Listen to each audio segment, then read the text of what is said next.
supported by a leaning wooden platform, were the only landmarks.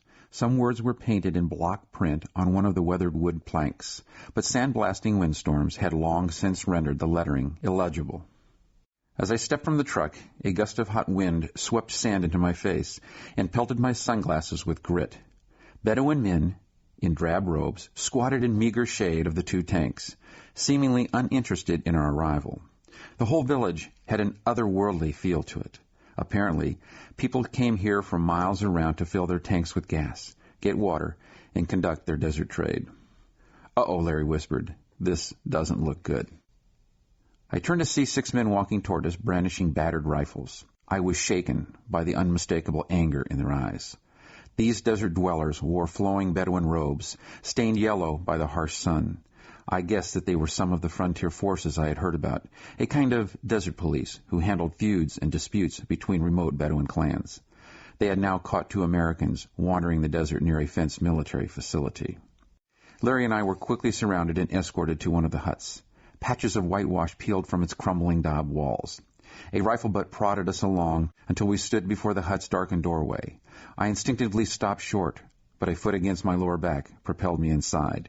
Turning in anger, I could make out only the outline of a man standing in the entryway, his robe frame eclipsing the blinding rays of the sun. As my eyes adjusted to the darkness, I heard the word Jew and felt warm spittle trickling down my cheek.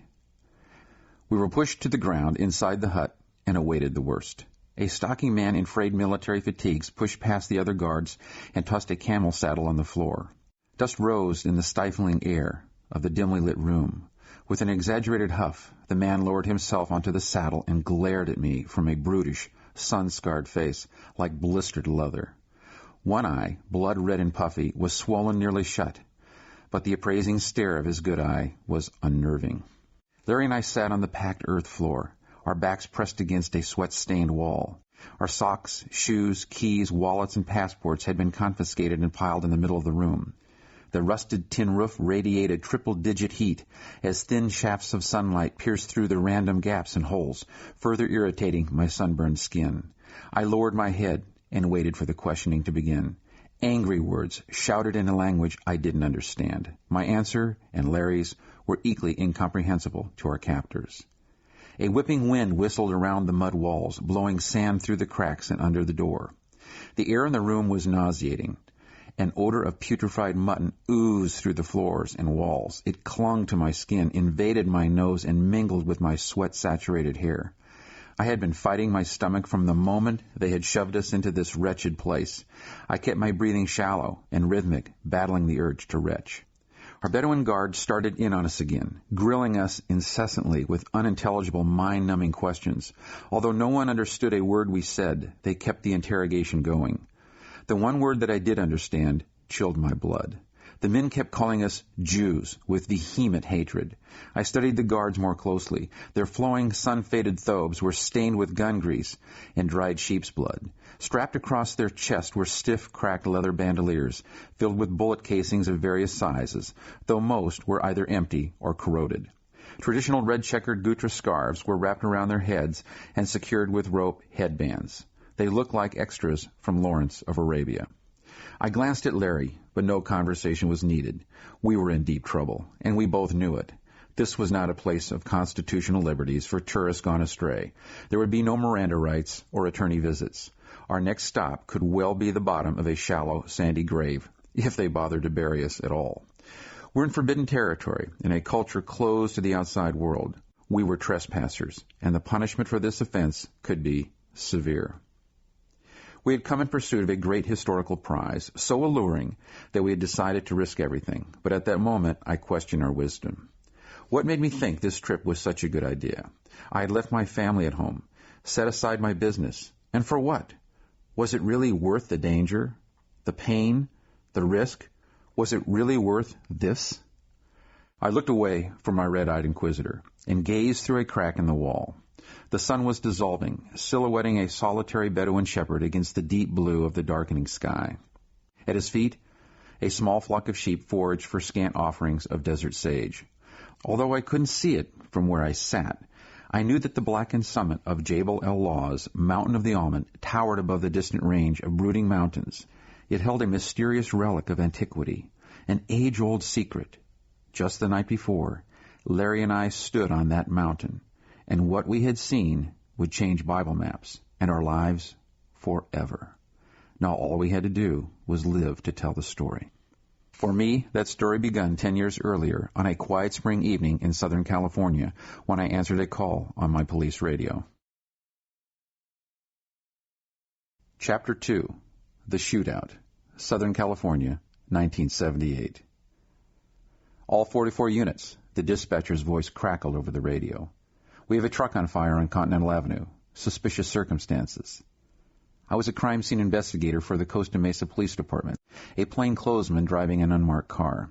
I was right around the corner from Continental Avenue, so I radioed back 910, meaning that I'd take the call.